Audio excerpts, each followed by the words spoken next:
Today I'm going to show you how I use the Amaco Velvet Underglazes to do a watercolor-like effect on a piece of porcelain pottery. So I have here an example of where I used a bunch of different colors.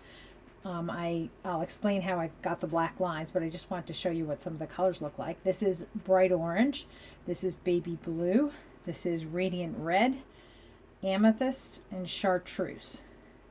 So what I do to make these is I have on a piece of greenware, porcelain plate like I have here, I took wax and covered the piece in wax, and then using a pin tool I carved out the design, and then I filled in the carved lines with black underglaze, and then the piece was bisqued, and now it's ready for the watercolor portion.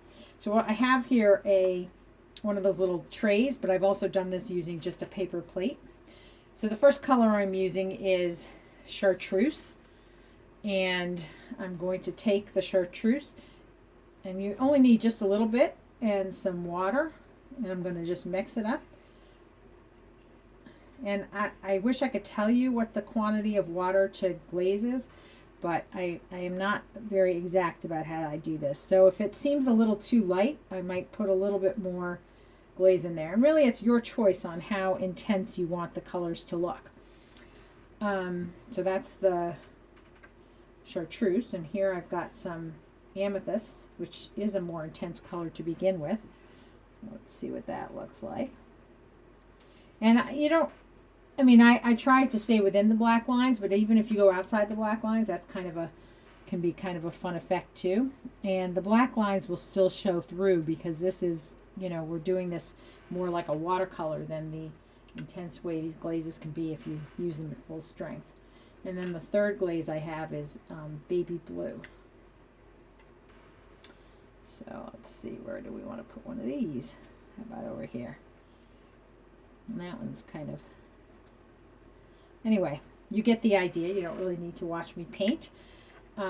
But I really enjoy doing this. And then what I'll do is after the underglaze is dry, it'll be dipped in a clear glaze and then fired to cone 6 in an electric kiln. So I think that's all I wanted to tell you about this. Give it a try. It's a lot of fun. It's good to experiment, maybe create some test tiles first. I did do that to get an idea of how it worked, but just play around with it. Have a good time. Thanks for watching, and I'll see you next time.